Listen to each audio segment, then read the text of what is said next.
So hello everyone, welcome back to our YouTube channel Inside Scholar Academy. As you all know, we were teaching you about the fundamental unit of life. आप सभी अभी तक समझ गए होंगे कि fundamental unit of life क्या होती है, सेल क्या होती है, सेल को किसने डिस्कवर किया था, ये सारी चीजें हमने कल पिछले वाले लेक्चर में डिस्कस कर ली थी। आइए छोटा सा रिकैप करते हैं जिससे आपको चीजें याद रहें। हमने कल बात की थी इंट्रोडक्शन, सेल डिस्कवरी और सेल थ्योरी के बारे में और cell shape, sides and numbers के बारे में। छोटा सा रिकैप बताता हूं मैं आपको, जल्दी जल्दी पूरा हो जाएगा। इंट्रोडक्शन में क्या था, मैंने आपको बताया था कि जो सेल्स हैं वो स्ट्रक्चरल और फंक्शनल यूनिट होती है लिविंग ऑर्गेनिज्म की, यानी सभी लिविंग ऑर्गेनिज्म सेल के बने होते हैं और सेल से ही फंक्शन करते हैं। ये चीजें आपको मैंने कल बता दी थी, आई होप सबको क्लियर हो गई होंगी। उसके बाद मैंने आपको डिस्कवरी के बारे में बताया था कि सबसे पहले डेड सेल को डिस्कवर किया था रॉबर्ट हुक ने। उसके बाद में सबसे पहली लिविंग सेल को डिस्कवर किया था एंटोन ल्यूवेनहोक ने 1674 में। उसके बाद में सेल थ्योरी दी श्नीडन एंड शोवन ने। सेल थ्योरी में मैंने आपको बताई थी चीजें, all living organism are made up of cells, यानी सभी लिविंग ऑर्गेनिज्म सेल से बने होते हैं। All cells are made from pre existing cell, सभी सेल अपनी पुरानी सेल से मिलकर बनती हैं। ये चीजें मैंने कल आपको एक्सप्लेन कर दी थी। Every organism in composed by one और मोर सेल्स, यानी सभी ऑर्गेनिज्म या तो एक सेल के बने होंगे या एक से ज्यादा सेल के बने होंगे। ठीक है, आगे चलते हैं। उसके बाद में बात की थी cell size, shape and numbers के बारे में। डिफरेंट काइंड ऑफ सेल्स मैंने आपको बता दी थी, साइजेस बता दिए थे। सबसे छोटी सेल पीपीएलओ होती है जिसका साइज होता है 0.1 माइक्रोमीटर, और सबसे बड़ी सेल होती है ऑस्ट्रीजाइक जिसका साइज होता है अप्रोक्स 170 mm। ठीक है भाई। उसके बाद में डिफरेंट शेप्स के बारे में बात की थी। ह्यूमन बॉडी के अंदर ये डिफरेंट डिफरेंट शेप की सेल्स पाई जाती हैं, ये भी कल मैं आपको बता चुका हूं। उसके बाद में बात की थी different number of cells. According to number of cells there are two types of organism, unicellular and multicellular. जो एक सेल से बने उनको यूनिसेल्यूलर बोला जाता है, और जो बहुत सारी सेल से मिलकर बने उनको मल्टीसेल्यूलर। उसके बाद में आपको बताया था मैंने सेल स्ट्रक्चर एंड ऑर्गेनाइजेशन। ठीक है, यानी सेल का स्ट्रक्चर कैसा होता है और वो ऑर्गेनाइज किन किन चीजों से होती है, ये मेजर चीजें थी। सबसे पहले बताया था मैंने आपको सेल मेम्ब्रेन के बारे में। उसके बाद बताया था सेल वॉल, न्यूक्लियस, साइटोप्लाज्म और सेल ऑर्गेनल्स। ठीक है, आई होप कल वाले लेक्चर में सारी चीजें आप लोगों की क्लियर हो गई होंगी। तो बिना किसी फर्दर डिले के आज हम शुरू करते हैं आज का टॉपिक, जो है सेल स्ट्रक्चर। अब on the basis of structure there are two types of cell. पहली प्लांट सेल और दूसरी होती है एनिमल सेल। आपके सामने डायग्राम बना हुआ होगा, डिफरेंशिएशन आप डायग्राम से भी कर सकते हैं। जो आपकी प्लांट सेल होती है उसकी आउटर कवरिंग बहुत ज्यादा थिक और रिजिड होती है जिसको हम बोलते हैं सेल वॉल। सेल वॉल केवल प्लांट्स के अंदर प्रेजेंट होगी, एनिमल सेल में प्रेजेंट नहीं होगी। एनिमल सेल की आउटर कवरिंग होती है सेल मेम्ब्रेन, लेकिन प्लांट सेल की आउटर कवरिंग होती है सेल वॉल। क्लियर? अब हम बात करते हैं प्लाज्मा मेम्ब्रेन और सेल मेम्ब्रेन के बारे में। देखिए आगे, it is outermost covering of cell, यानी ये किसी भी सेल की आउटर मोस्ट कवरिंग होती है। सेल की आउटर मोस्ट कवरिंग को क्या बोला जाता है? प्लाज्मा मेम्ब्रेन बोला जाता है। It separate the content of cell from external environment. आप सभी जानते हैं कि सारी सेल आपस में कंपोज्ड होती हैं पास पास में, तो एक सेल को दूसरी सेल से अलग करने के लिए उनके बीच में एक पार्टीशन होता है जिसको हम क्या बोलते हैं? प्लाज्मा मेम्ब्रेन या cell membrane. Clear? It is selectively permeable membrane. Selectively permeable मैंने पिछले वाले लेक्चर में आपको बता दिया था, ऐसी क्वालिटी मेम्ब्रेन की जिसमें वो कुछ सब्सटेंसेस को सेल के अंदर और सेल के बाहर भेज सकती है। तो उसका सेल के अंदर और बाहर भेजना, ये जो क्वालिटी है उसके बेस पर इसको क्या बोला जाता है? Selectively permeable membrane. ठीक है भाई। It allows entry and exit of substances या entry and exit of materials. ये मटेरियल्स की एंट्री सेल के अंदर और मटेरियल को बाहर भेजना, उसको कंट्रोल करने का काम करती है। Some substance like carbon dioxide and oxygen move across the cell membrane by the process of diffusion. ये एक इंपॉर्टेंट पॉइंट है, यानी कुछ ऐसे सब्सटेंस होते हैं जैसे कार्बन डाइऑक्साइड एंड ऑक्सीजन, वो सेल के अंदर और सेल के बाहर जो मूवमेंट करते हैं एक प्रोसेस के थ्रू करते हैं जिसको हम बोलते हैं डिफ्यूजन। अब ये डिफ्यूजन क्या होता है? डिफ्यूजन के बारे में हम आगे पढ़ेंगे, आगे स्लाइड्स हैं। It is made up of lipids and proteins, यानी जो प्लाज्मा मेम्ब्रेन होती है वो किसकी बनी होती है? लिपिड और प्रोटीन की बनी होती है। आई होप यहां तक आपको चीजें क्लियर हो गई होंगी। ठीक है, आगे चलिए। इसके बाद हम बात करते हैं ट्रांसपोर्ट। ट्रांसपोर्टेशन किसका? सब्सटेंसेस का। दो तरीके का ट्रांसपोर्ट होता है, पहला होता है एक्टिव ट्रांसपोर्ट और दूसरा होता है पैसिव ट्रांसपोर्ट। क्या होता है difference active and passive transport में? देखिए, चलिए देखते हैं। Movement of substances from lower to higher concentration. चीज को समझिए कि सब्सटेंस की मूवमेंट कहां से, लोअर से हायर कॉन्सेंट्रेशन में जो मूवमेंट होगी वो क्या होगी, एक्टिव ट्रांसपोर्ट में होगी। और इस ट्रांसपोर्ट में किसकी जरूरत पड़ेगी भाई, एनर्जी की जरूरत पड़ेगी। किसी भी चीज को जब आप नीचे से ऊपर चढ़ाते हैं तो नीचे से ऊपर चढ़ाने के लिए किसकी जरूरत पड़ती है, एनर्जी की जरूरत पड़ेगी। बिना एनर्जी के आप कोई भी चीज को नीचे से ऊपर नहीं चढ़ा सकते। आप इसी तरह से समझिए जो एक्टिव ट्रांसपोर्ट होता है तो उसमें सब्सटेंसेस लोअर से हायर कॉन्सेंट्रेशन की तरफ को मूव करते हैं और उसको मूव कराने के लिए किसकी जरूरत पड़ती है, एनर्जी की जरूरत पड़ती है। और it is a fast process. जब आप किसी चीज में एनर्जी लगाएंगे तो वो जाहिर है वो प्रोसेस क्या हो जाएगी, फास्ट हो जाएगी। तो कैसी प्रोसेस होती है भाई, फास्ट प्रोसेस होती है। क्लियर। पैसिव ट्रांसपोर्ट इसका बिल्कुल ऑपोजिट होता है। Movement of substances from higher to lower concentration, यानी सब्सटेंसेस की हायर से लोअर कॉन्सेंट्रेशन में मूवमेंट क्या कहलाती है भाई, पैसिव ट्रांसपोर्ट कहलाती है। अब आप यानी जब आप किसी स्लाइड पर, आप सभी ने देखा होगा स्लाइड में जाते हैं सब लोग, तो स्लाइड पे जब आप रपटते हैं तो आपको ऊपर से नीचे जाने के लिए किसी भी एनर्जी की जरूरत नहीं पड़ती, ठीक है ना। तो सब्सटेंसेस को हायर से लोअर कॉन्सेंट्रेशन में जाने के लिए भी एनर्जी की जरूरत नहीं पड़ेगी। और ये प्रोसेस कैसी होती है भाई, एक स्लो प्रोसेस होती है। आई होप यहाँ तक चीजें समझ आ गई होंगी। जो ट्रांसपोर्टेशन होता है वो दो तरीके का होता है, active transport and passive transport. Active transport में जो सब्सटेंसेस होंगे लोअर कॉन्सेंट्रेशन से हायर कॉन्सेंट्रेशन की तरफ को चलेंगे और इसमें एनर्जी की जरूरत पड़ेगी। उसी के अपोज में जो पैसिव ट्रांसपोर्ट होता है उसमें जो सब्सटेंसेस होंगे वो हायर से लोअर कॉन्सेंट्रेशन की तरफ चलेंगे और इस प्रोसेस में किसी भी एनर्जी की जरूरत नहीं होगी। क्लियर हो गया। चलिए इसके बाद में बात करते हैं डिफ्यूजन एंड ऑस्मोसिस। अभी मैंने आपको पीछे बताया था कि जो प्लाज्मा मेम्ब्रेन होती है उसके आर पार गैसेस का एक्सचेंज होता है एक प्रोसेस के थ्रू, जिसको हम क्या बोलते हैं, डिफ्यूजन। अब चलिए डिफ्यूजन को समझते हैं। The movement of particle from higher concentration to lower concentration is called diffusion। ऐसी प्रोसेस जिसमें कोई भी सब्सटेंस हाई कॉन्सेंट्रेशन से लो कॉन्सेंट्रेशन की तरफ को चलता है उस प्रोसेस को क्या बोलते हैं भाई, डिफ्यूजन बोलते हैं। अब ये प्रोसेस किस किस में हो सकती है, गैसेस में हो सकती है और लिक्विड्स में हो सकती है, ठीक है। यानी it occurs in fluids like gases and liquids, ठीक है। डायग्राम से समझिए, यहां पर आपको पिंक पिंक डॉट्स दिखाई दे रही होंगी। ये जो पिंक डॉट्स हैं वो कॉन्सेंट्रेशन को डिनोट कर रही हैं। अब आगे जैसा आप देखोगे तो इन डॉट्स के बीच में गैप्स बनना शुरू हो गया, दिख रहा है सभी को, गैप्स बनना शुरू हो गया। अब क्या किया, जो ये सब्सटेंस है इसके पार्टिकल्स ने हायर कॉन्सेंट्रेशन से किसकी तरफ को चलना शुरू कर दिया भाई, लोअर कॉन्सेंट्रेशन की तरफ को चलना शुरू कर दिया और ये प्रोसेस क्या कहलाती है, डिफ्यूजन कहलाती है। क्लियर। आगे हम बात करते हैं ऑस्मोसिस।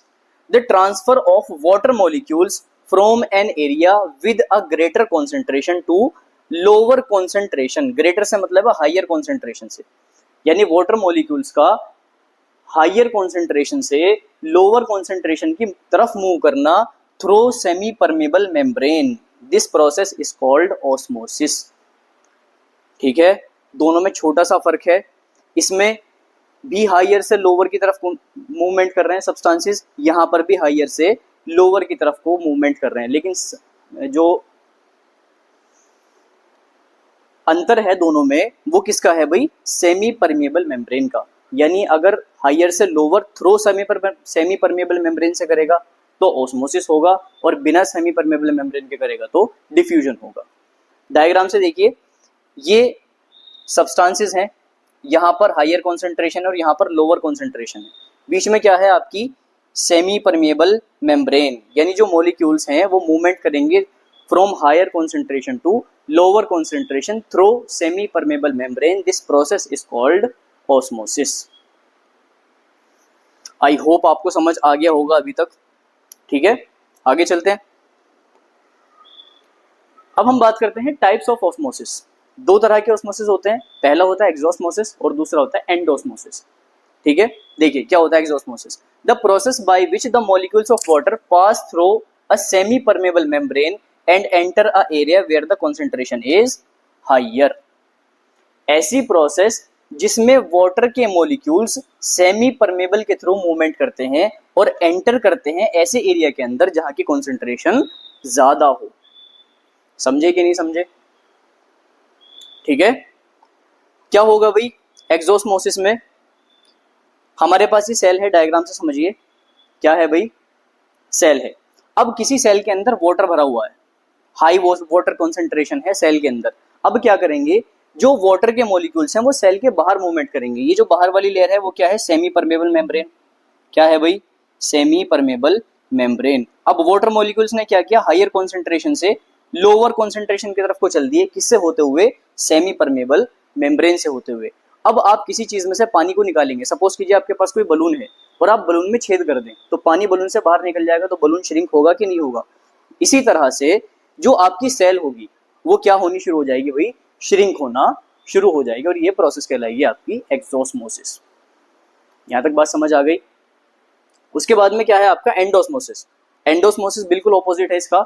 यहाँ पर पानी सेल से बाहर जा रहा था और यहाँ पे सेल के अंदर आएगा। देखिए, the process by which molecules of water pass through a semi permeable membrane and enter where concentration is lower. यहाँ पर किसकी तरफ गए थे, जहाँ कॉन्सेंट्रेशन हाई थी।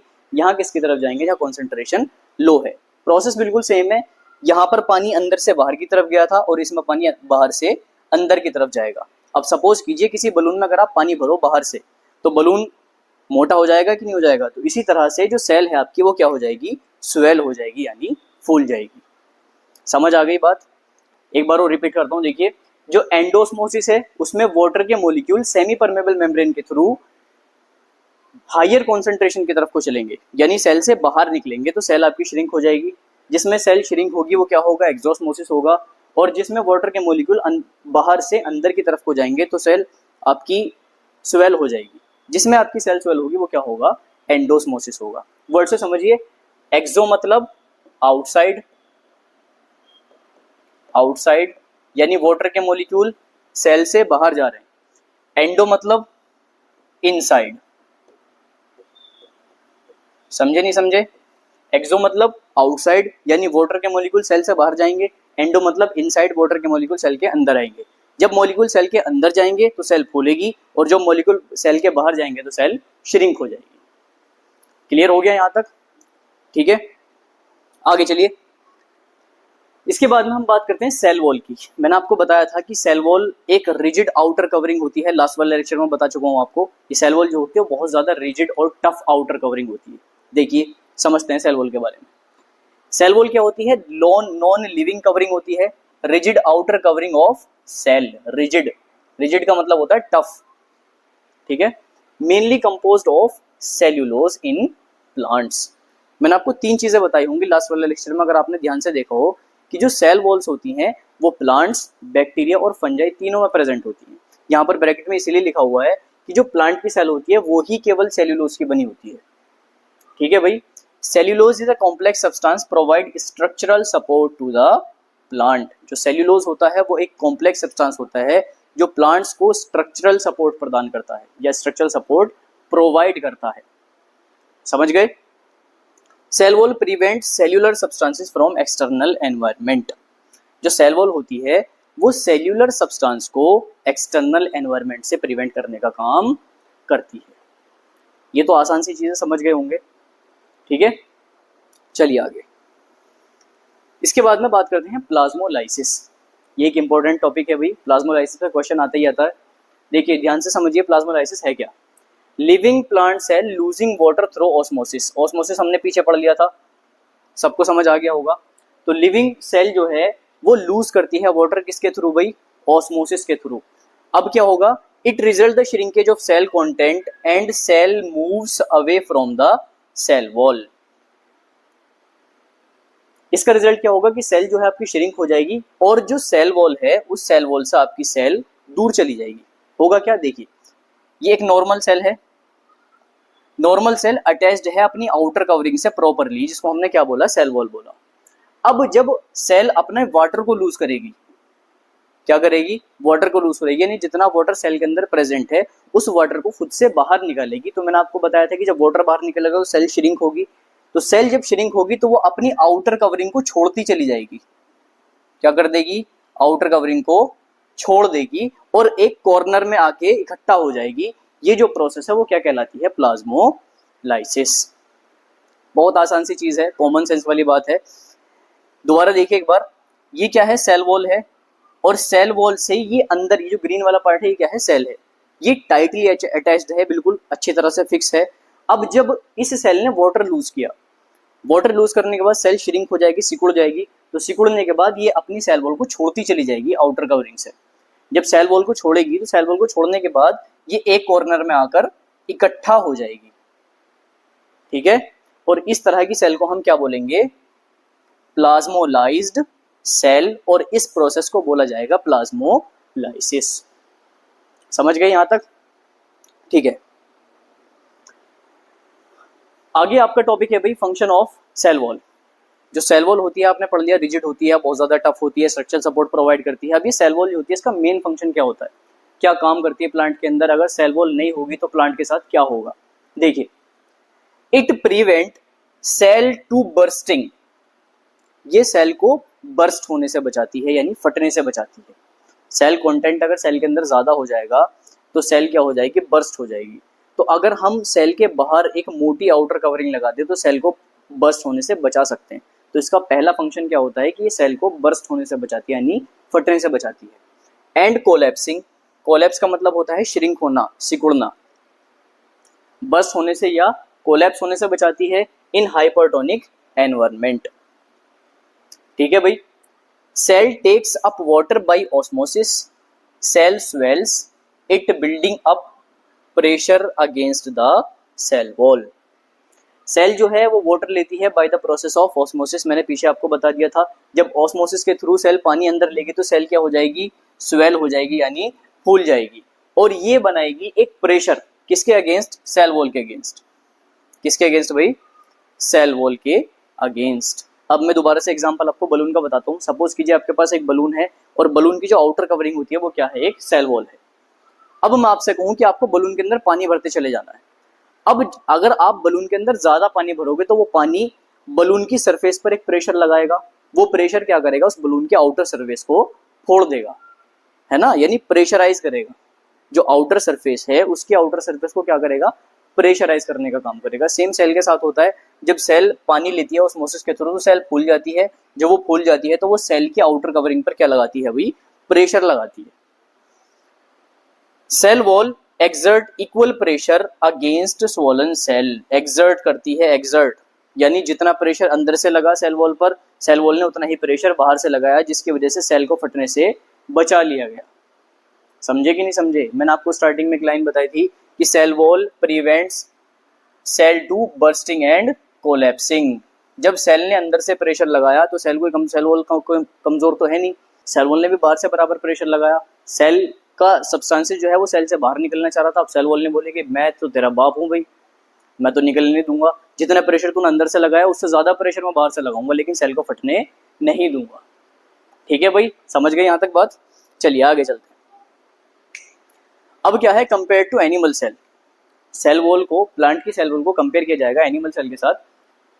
Wall containing cells are more resistance to change their environment. जो walls होती हैं वो मोर रेजिस्टेंट होती हैं एनवायरमेंटल चेंज के लिए। सपोज कीजिए आपके पास कोई प्लांट है, वो प्लांट ऐसा तो नहीं कि एनवायरनमेंट चेंज होने पर थोड़ी सर्दी बढ़ी भाग के लिहाफ में घुस गया, ऐसा तो नहीं देखा कभी, या सर्दी बढ़ी कि कमरे में जाकर घुस गया कि जब सर्दी कम हो जाएगी मैं वापस से बाहर आ जाऊंगा, ऐसा तो नहीं होता ना। तो जो एनवायरमेंटल चेंज होते हैं उनसे बचाने के लिए सेल को सेल वॉल काम करती है, या दूसरे वर्ड्स में कह सकते हो सेल वॉल जो होती है वो प्लांट्स को एक्सटर्नल एनवायरनमेंट से बचाती है। ठीक है, अब आगे देखिए cell wall composition in different organism. मैंने आपको पहले बता दिया था कि सेल वॉल केवल प्लांट्स में नहीं होती, बैक्टीरिया में भी होती है और फंजाई में भी होती है। अब इनकी कॉम्पोजिशन किस किस तरह से डिफरेंट है मैंने आपको बता दिया था। प्लांट्स की जो सेल वॉल होती है वो सेल्यूलोज की बनी होती है भाई, ठीक है। बैक्टीरिया की सेल वॉल पेप्टिडोग्लाइकन की बनी होती है, और फंजाई की सेल वॉल काइटिन की बनी होती है। ये एक इंपॉर्टेंट चीज है, इसको याद रखना। प्लांट की सेल वॉल सेल्यूलोज की बनी होगी, बैक्टीरिया की सेल वॉल पेप्टिडोग्लाइकन की बनी होगी, और काइटिन की सेल वॉल और फंजाई की सेल वॉल काइटिन की बनी होगी। ये चीजें याद रहेंगी। ठीक है, आगे चलते हैं।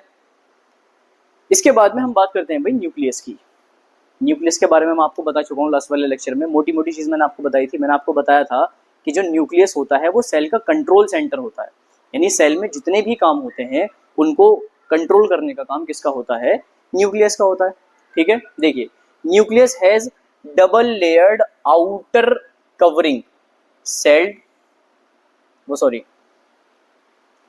Nucleus has double layered outer covering called nuclear membrane, यानी जो न्यूक्लियस होता है उसके बाहर डबल लेयर्ड आउटर कवरिंग होती है। आप डायग्राम के अंदर देख सकते हैं, ये जो आउटर कवरिंग कैसी है, डबल लेयर, एक ऊपर लेयर है और एक नीचे लेयर है। तो इसकी आउटर कवरिंग कैसी है भाई, डबल लेयर्ड है, जिसको हम क्या बोलते हैं, न्यूक्लियर मेम्ब्रेन। यानी ये जो आपको डॉट डॉट दिखाई दे रहे हैं, जो मेम्ब्रेन दिखाई दे रही है, इसको हम क्या बोलते हैं, न्यूक्लियर मेम्ब्रेन।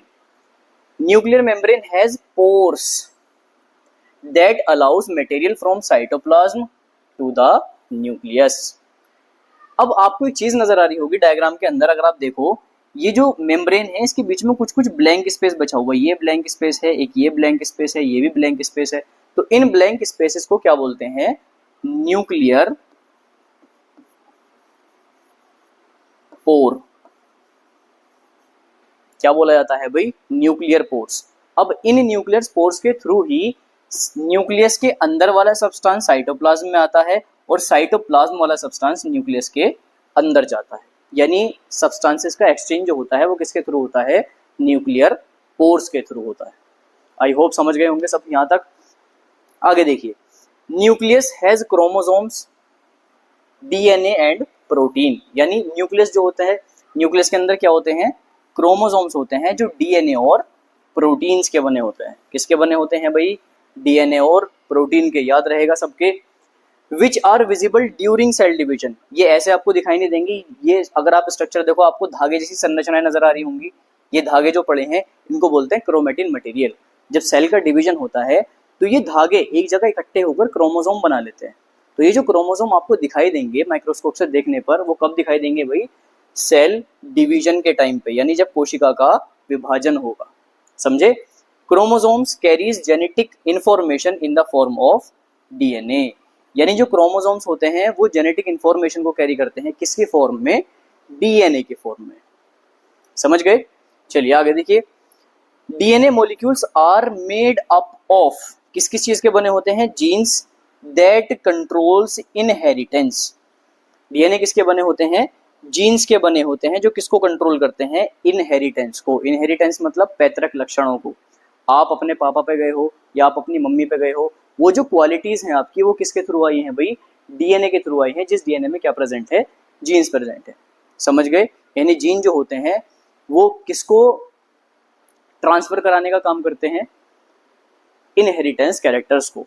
ठीक है, in non dividing cell these genes are visible as chromatin material. मैंने आपको बता दिया था अभी, अगर आपकी सेल डिवीजन नहीं करेगी या सेल डिवाइड नहीं होगी तो उस सेल के अंदर जो जेनेटिक मटेरियल होगा वो किसके थ्रू, किसकी तरह दिखाई देगा, इन छोटे छोटे धागों की तरह दिखाई देगा, जिनको हम बोलते हैं क्रोमेटिन मटेरियल। Chromatin material.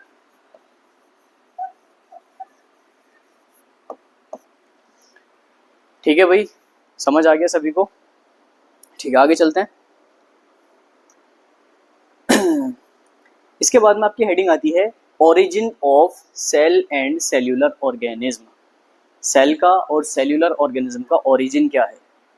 ठीक है, उसके बेस पर दो सेल्स आपकी दी गई हैं ओरिजिन के बेस पर। पहली होती है प्रोकैरियोटिक सेल और दूसरी होती है यूकैरियोटिक सेल। आप सभी ने सुना होगा प्रोकैरियोटिक और यूकैरियोटिक सेल्स के बारे में। आइए मैं समझा देता हूँ दोबारा। Prokaryotic cell size generally small, size क्या होता है 1 to 10 micrometer. 1 micrometer equals to 10⁻⁻⁶ meter. ठीक है, nuclear region is not well defined and known as nucleoid. यानी जो आपकी प्रोकैरियोटिक सेल्स होंगी उनकी जो न्यूक्लियर मेम्ब्रेन है,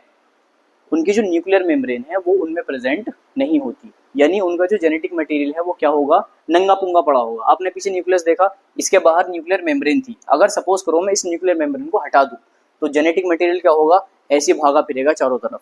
तो इस तरह का जो न्यूक्लियस होता है वो कहाँ प्रेजेंट होता है भाई, प्रोकैरियोटिक सेल्स के अंदर। याद रहेगा, प्रोकैरियोटिक सेल के न्यूक्लियस में न्यूक्लियर मेम्ब्रेन नहीं होती। ठीक है, इस तरह के न्यूक्लियस को क्या बोला जाता है, न्यूक्लियोइड बोला जाता है भाई। ठीक है, आगे चलते हैं। क्रोमोसोम्स सिंगल होंगे। ठीक है, membrane bound and cell organelles are absent, यानी जितने भी ऑर्गेनल्स होंगे उसमें उनमें किसी के ऊपर भी मेम्ब्रेन लगी नहीं होगी, ना तो न्यूक्लियर मेम्ब्रेन होगी, ना ही किसी दूसरे ऑर्गेनल पर कोई भी मेम्ब्रेन लगी होगी। ठीक है भाई, चलिए अब यूकैरियोटिक समझते हैं। जनरली लार्ज साइज क्या होता है, 5 to 100 माइक्रोमीटर। इसका कितना था, 1 to 10 माइक्रोमीटर, बहुत ज़्यादा छोटी सेल थी। ये जनरली बड़ी होती है, इसके मुकाबले इसका साइज होता है 5 to 100 माइक्रोमीटर। ठीक है, न्यूक्लियर रीजन देखते हैं। Well defined and surrounded by cell nuclear membrane. Sorry, ये सेल यहाँ पर गलत लगा हुआ है, मैं यहाँ लिख देता हूँ, क्या है ये, न्यूक्लियर मेम्ब्रेन। यानी जो इसका न्यूक्लियस होगा, वो एक लेयर से घिरा होगा जिसको हम क्या बोलते हैं, न्यूक्लियर मेम्ब्रेन बोलते हैं। मैंने आपको पिछले वाले डायग्राम में बता दिया। ये जो न्यूक्लियस है वो किसका है, यूकैरियोटिक सेल्स का है। समझे, चलिए। मोर देन 1 क्रोमोसोम्स, और क्रोमोसोम्स कैसे होंगे, हमेशा डबल होंगे। कैसे क्रोमोसोम्स होंगे, डबल लेयर्ड। ये होंगे सिंगल और ये होंगे double. Membrane bound cell organelles present होंगे। ये प्रेजेंट, इसमें एब्सेंट होंगे और इसमें प्रेजेंट होंगे। ठीक है, यहां तक कुछ मिस टाइप हो गया है, उसके लिए माफी चाहता हूँ। पीडीएफ में एक बार और रिपीट कर देता हूँ। यूकैरियोटिक सेल जो होती है लार्ज होती है, जिसका साइज होता है 5 to 100 माइक्रोमीटर। इसका जो न्यूक्लियर रीजन होगा उसमें एक वेल डिफाइंड लेयर होगी जिसको हम क्या बोलते हैं, न्यूक्लियर मेम्ब्रेन बोलते हैं। ठीक है, इसमें एक से ज्यादा क्रोमोसोम्स होंगे, यानी क्रोमोसोम डबल होंगे। कहने का मतलब यह है, membrane bound cell organelles are present. ठीक है, इसमें जितने भी ऑर्गेनल्स होंगे, न्यूक्लियस के अलावा जितने भी ऑर्गेनल सेल के अंदर प्रेजेंट होंगे, सबके ऊपर एक अलग मेम्ब्रेन लगी होगी। यहां तक समझ गए बात। ठीक है, आगे चलते हैं। ये डायग्राम्स हैं आपके यूकैरियोटिक और प्रोकैरियोटिक सेल्स के। देखिए, ये आपका क्रोमेटिन मटेरियल है, ये वाला मैंने आपको पीछे डायग्राम में बता दिया था। ये जो क्रोमेटिन मटेरियल है वो कैसा पड़ा हुआ है, नंगा पुंगा पड़ा हुआ है, इसके पास कपड़े नहीं है। ये साइटोप्लाज्म में ऐसे ही बहता फिर रहा है, क्योंकि इसके चारों तरफ क्या नहीं है, इसकी एक न्यूक्लियर मेम्ब्रेन नहीं है। समझे, यानी ये जो क्रोमेटिन मटेरियल है वो क्या है, न्यूक्लियोइड है। क्या है भाई, न्यूक्लियोइड। समझे यहां तक। ये क्या है, आपकी एक यूकैरियोटिक सेल है जिसका क्रोमेटिन मटेरियल एक लेयर के अंदर बंद है। देखो, अगर आपको दिखाई दे रहा हो तो ये क्या है, एक लेयर है जिसके अंदर आपका क्रोमेटिन मटेरियल बंद है, जिसको हम क्या बोलते हैं, न्यूक्लियर मेम्ब्रेन। और इसके अलावा जितने भी आपको ऑर्गेनल सेल के अंदर दिखाई दे रहे हैं वो सब अपनी एक मेम्ब्रेन लेकर बैठे हैं। ठीक है, यानी सभी ऑर्गेनल के पास अपनी एक मेम्ब्रेन मौजूद होती है। ठीक है, आई होप यहाँ तक आपको टॉपिक सारा समझ आ गया होगा। आज का लेक्चर यहीं पे ख़त्म करते हैं, और सभी वीडियो को लाइक करें, चैनल को सब्सक्राइब करें और वीडियो को ज़्यादा से ज़्यादा शेयर करें। मिलते हैं अगले लेक्चर में